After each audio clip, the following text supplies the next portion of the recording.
உறவுகள் அனைவருக்கும் வணக்கம். அந்த அம்மாவை பார்த்தோன்னே வீடே கதி கலங்கி போயிடுது. சொல்லுங்கள், நீங்கள் தானே அடிச்சிருக்கீங்க உங்கள் மருமகளை அப்படின்னு கேட்க, நானும் அடிக்கவே இல்லை அப்படின்னு சொல்கிறாங்க. அம்மா எல்லாம் ஆதாரத்தோடு சொல்லிட்டாங்க அந்த பொண்ணு.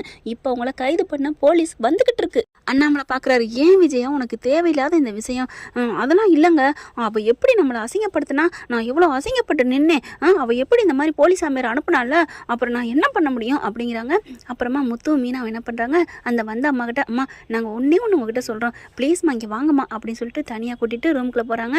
அந்த அம்மா முடியாதுன்னு சொன்னாலும் அவங்க மீனா கெஞ்சுறதை பார்த்துட்டு போகிறாங்க. ஏய், நீங்கள் என்னடி சொல்ல போகிறீங்க அப்படின்னு விஜயா கேட்குது. ஒன்றும் சொல்லலை, நாங்கள் எங்களுக்கு தெரியும், நீங்கள் பேசாமல் இருக்கீங்களா அப்படின்னு சொல்லிட்டு ரூம்குள்ளே கூட்டி போகிறாங்க. அந்த சமயம் ஸ்ருதியும் வந்துடுறாங்க. வந்ததுக்கப்புறம் அங்கே நடக்கிறதெல்லாம் தெரிஞ்சுட்டு நான் போகிறேன் அப்படின்னு ரூமுக்குள்ளே போகிறாங்க. ஏய் நீ போகாத, அவங்க 2 பேரும் போயிருக்காங்க அப்படின்னு விஜயா சொல்ல, அதெல்லாம் என்ன ஒன்றும் சொல்ல மாட்டாங்க அப்படின்ட்டு போகிறாங்க. ஏன்னா விஜயா போகிறாங்க. ரூமுக்குள்ளே போயில நீங்கள் வராதிங்க போங்க அப்படின்னு விஜயாவை விரட்டி விட்டுறாங்க. விரட்டி விட்டாங்கிறத விட துரத்தி விட்டாங்கன்னு சொல்லலாம். இப்போ ஸ்ருதியும் உள்ளார போயிடுது. ஸ்ருதியை பார்த்துட்டு நீ வா ஸ்ருதி அப்படின்னு கதவை சாத்திக்கிறாங்க. இந்த அம்மாட்ட உட்கார வச்சு ஒட்டுமொத்த கதையும் அப்படியே ஒன்று விடாமல் ஒரு 20 நிமிஷம் சொல்கிறாங்க. அடப்பாவீங்களா, இதெல்லாம் உண்மையா? ஆமாங்க, நானும் சொல்கிறேன், நானும் இந்த வீட்டு மருமக தான். அவங்கள மாதிரி ஒரு கேப் மாதிரியே யாரும் பார்த்ததே இல்லைங்க. எப்படிங்க இந்த மாதிரிலாம் ஒரு பச்சை பிள்ளைய வச்சுட்டு பொய் சொல்ல முடியும்? இதோ இவங்க கார் ஒயரை பிடுங்கி விட்டாங்களே, அப்போவே இவர் உயிர் போயிருந்தா இந்நேரம் இவங்க கதி என்ன இருக்கும்?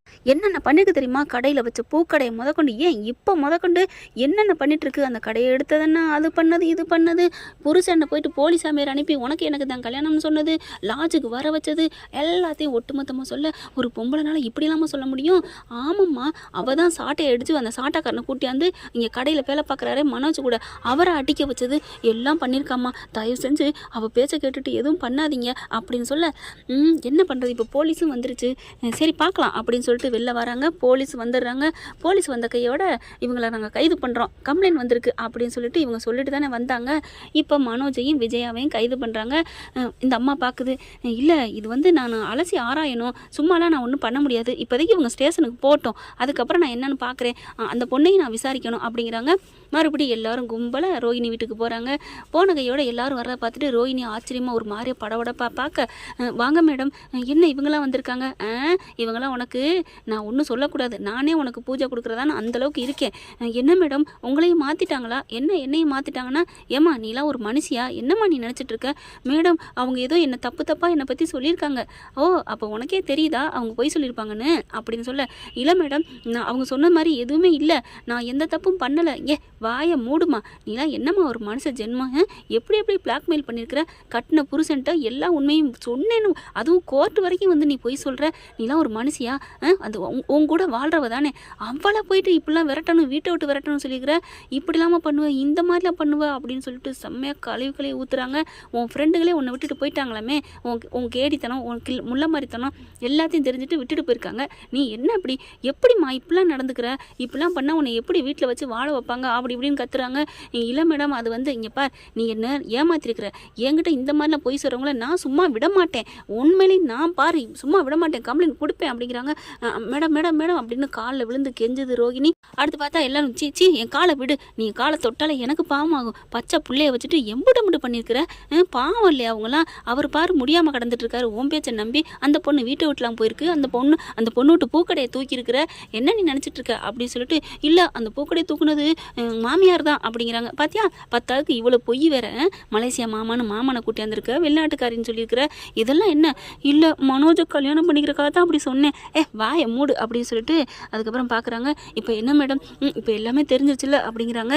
இல்லை முத்து, எனக்கு எல்லாம் தெரியுது, இப்போ என்ன பண்ணுறது, இப்போ கைது பண்ணி அவங்கள கூட்டி போயாச்சு, வா நம்ம போய் ஸ்டேஷனில் போய் பேசுவோம் அப்படின்ட்டு ஸ்டேஷனுக்கு போகிறாங்க.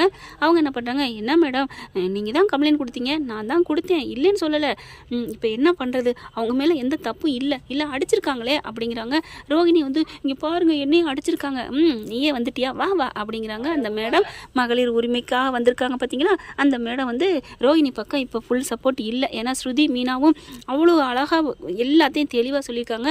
ஆனால் விஜயாவுக்கு என்னடி சொன்னீங்கன்னு ஓயாமல் கேட்குது. விடுங்கம்மா, நாங்கள் உண்மையை தான் சொன்னோம், உண்மையை சொன்னியா, என்னடி சொன்னேன் அப்படிங்கல, அதான் எங்களுக்கு தெரியுமில்ல அப்படின்னு சொல்லிட்டு கீழே அடுத்து பார்த்தா கம்ப்ளைண்ட் கொடுத்துருது. இந்த அம்மா போய் உள்ளுக்குள்ளே போயிட்டு அந்த போலீஸ் ஸ்டேஷனில் ரோகிணி மேலே இந்த மாதிரி நான் கம்ப்ளைண்ட் கொடுக்குறேன், எங்களை இந்த மாதிரி மன உளைச்சலுக்கு ஆளாகியிருக்காங்க, இந்த மாதிரி ஒரு பொய்யா கேஸ் பண்ணியிருக்காங்க, ஒரு குடும்பத்தையே ஒட்டுமொத்த குடும்பத்தையே ஏமாற்றிருக்காங்க, இப்போ பாருங்கள் எங்களுக்கு 1000 வேலை இருக்குது, அதையும் கெடுத்துட்டு இந்த மாதிரி பண்ணியிருக்கு, இந்த அம்மா தான் முதல்ல அந்த வீட்டு கடையில் வேலை பார்க்குறவரை ஆளை வச்சு அடிச்சிருக்காங்க, அதுவும் சாட்டையாட அடிச்சிருக்காங்க அப்படின்னு முதற்கொண்டு கம்ப்ளைண்ட் கொடுத்துட்றாங்க. அவங்க என்ன பண்ணுறாங்க, ரோகிணிகிட்ட வராங்க நேராக, அம்மா உங்களை நாங்கள் கைது பண்ணுறோம் அப்படிங்கிறாங்க. ரோகிணி தூக்கி வாரி போடுது. என்னது, என்ன எதுக்கு கைது பண்ணுறீங்க? உங்கள் மேலே இந்த அம்மா கம்ப்ளைண்ட் கொடுக்காங்க. யார் இவங்களா? என்ன மேடம், எனக்கு பாதுகாப்பாக இருப்பேன்னு உங்களை கூப்பிட்டா பாதுகாப்பாக இருக்கிறது நல்லவங்களுக்கு தான் இருக்க முடியும், ஒன்றை மாதிரி கேவலமானவங்களுக்கு இருக்க முடியாது. ஐயோ மேடம், உள்ளுக்கு இருக்காங்களே அவங்களும் அதை விட மோசமானவங்க, அது அப்புறம் பார்த்துக்கலாமா, அவங்க பணம் வேணும்னு ஆசைப்பட்டாங்க தான், ஆனால் ஒன்றை மாதிரி கேவலமான வேலை செய்யலையே. ஐயோ இல்லை மேடம், இல்லை, அவங்களும் சேர்ந்து தான், நாங்கள் 2 பேரும் சேர்ந்து தான் எல்லா வேலையும் பார்த்துருக்கோம். ஏய் என்னடி நான் என்னையே சேர்த்துக்கிற ஆய்வின்னு அங்கேருந்து உள்ளே இருந்து கத்துறாங்க. அம்மா சும்மா இருக்குமா அப்படின்னு சொல்கிறாங்க. அதுக்கப்புறம் ரோகிணி வேணான்னு கத்துது, என்னை விட்டுருங்கன்னு சொல்லிட்டு ஆனாலும் பக்கத்தில் லாக்கப்பில் கொண்டே போட்டுடுறாங்க. பார்க்குறாங்க, என்னை மட்டும் உள்ளே தள்ளிட்டு நீ மட்டும் நல்லா இருக்கலாம்னு நினச்சியாடி, நான் எப்படி ஆண்டவன் உன்னை உள்ளே தள்ளிட்டானா அப்படின்னு மனோஜ் நினைக்கிறாரு. உன்னை நான் விட மாட்டேன்டா, நான் இப்போ தானே உள்ளுக்கு வந்திருக்கேன், நானும் வெளில வந்துடுவேன், உனக்கு இருக்குடா, உன்னை நான் விட மாட்டேன்டா, அடியே குந்தாணி விஜயா, என்னை வந்து உள்ளே தள்ளிட்டா நினைப்பா, உன்னே இருக்குடி உனக்கும் கச்சேரி அப்படின்னு இதுங்க எல்லாம் மைண்ட் வாய்ஸில் பேசிக்கிறாங்க.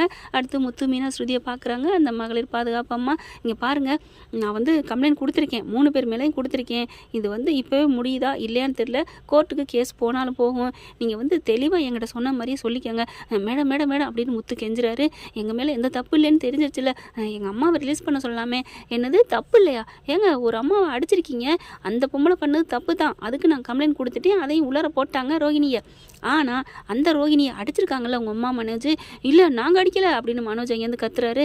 யோ வாய மூடியா அப்படிங்கிறாங்க. நீ அடித்தா என்ன, நீ ஆள் வச்ச ஆள் அடித்தா என்ன, அதுக்கு நீ தாய முழு பொறுப்பும் எடுத்துக்க முடியும்.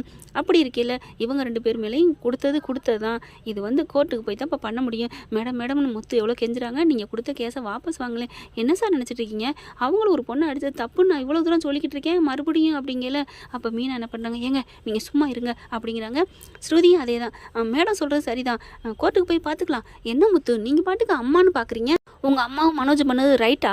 என்னென்ன பாடுபடுத்தினாங்க, இப்போ முதற்கொண்டு மீனாவை, அதுவும் மீனாக்கிட்ட அசிங்கப்பட்டுட்டோமேன்னு தான் அந்த ரோகிணியை போய் அடிச்சிருக்காங்க. இப்படி ஒரு கீழ்த்தரமான எண்ணம் வச்சுட்ருக்காங்க. கடக்கட்டும், ஒரு 2 3 நாளைக்கு கொசுக்கடியில் கடக்கட்டும், அப்போ தான் அவங்களுக்குலாம் புத்தி வரும் அப்படின்னு ஸ்ருதி செம்மையாக பாயிண்ட் எடுத்து வைக்குது. அப்படியே மீனாவும் இல்லை ஸ்ருதிங்குது, சும்மா இருங்க மீனா, ரொம்ப தியாகமெல்லாம் பண்ணுறதா நினைப்போம் அப்படின்ட்டு. முத்து நான் சொல்கிறது சரியா இல்லையா? சரிதான், இருந்தாலும் பெத்த அம்மா, ஆமாம் பெத்த பிள்ளைன்னு உங்களுக்கு நினைக்கிது பாருங்கள், வாங்க அப்படின்னு சொல்லி கூப்பிட்றாங்க. அதுக்கப்புறம் கோர்ட்டுக்கு கேஸ் போகலான்னு சொல்லிட்டு வீட்டுக்கு வந்துடுறாங்க. அண்ணாமலை என்னப்பா ஆச்சு, உங்கள் அம்மா எங்கே நடந்ததெல்லாம் சொல்கிறாங்க, ஒன்றும் பண்ண முடியாதுன்னு சொல்லிட்டாங்கன்னு, ஆனால் அந்த ரோகிணி உள்ளார போட்டாச்சுப்பா அப்படிங்கிறாங்களா. ரவி ஸ்ருதி எல்லாரும் பேசுகிறாங்க. இப்போ என்ன பண்ணலாம், அடித்தது தப்புன்னு ஃபைன் போடுவாங்க இல்லையா, ஏதாவது ஒரு வாரமாக என்ன பண்ண போகிறாங்கன்னு தெரியல, அது கோர்ட்டுக்கு போனால் தான் தெரியும் அப்படிங்கிறாங்க. அதே மாதிரி தான் ரோகிணியும் வெளியில் வந்துருவா தான், ஏன்னா இதெல்லாம் ஒரு பெரிய கேஸ் இல்லை, ஆனால் டைவர்ஸ் கேஸ் அப்போ இதை எடுத்து வச்சுருப்பாங்க, என்ன பண்ண போகிறா ரோகிணி அப்படிங்கிறத பொறுத்து தான் பார்க்கணும் அப்படிங்கிறாங்க. என்ன ஃப்ரெண்ட், இப்படியும் போகலாம். லாக்கப்பில் இருக்கிற இந்த மனோஜையும் விஜயாவையும் பார்க்கவே சூப்பராக இருக்குது அப்படின்னு நீங்கள் நினச்சிங்கன்னா நம்ம சேனலுக்கு உங்கள் பொண்ணான கையால் ஒரு கருத்தை தெரிவிச்சுட்டு ஒரு லைக்கை போட்டு சப்ஸ்கிரைப் பண்ணி பாருங்கள் ஃப்ரெண்ட்ஸ். இந்த வீடியோ உங்களுக்கு பிடிச்சிருந்தா தயவு செய்து லைக் பண்ணுங்க. இன்னும் அப்டேட்ஸ்க்காக சேனலை சப்ஸ்கிரைப் பண்ண மறக்காதீங்க. நம்ம கிட்ட இருக்க எல்லா சேனல்ஸோட லேட்டஸ்ட் வீடியோ அப்டேட்ஸ்க்காக மேல ரைட் சைடுல காட்டுற லிங்கை கிளிக் பண்ணி வாட்ஸ்அப் குரூப்ல ஜாயின் பண்ணுங்க. உங்களிடம் விடைபெறுவது நான் உங்கள் மெஹர்.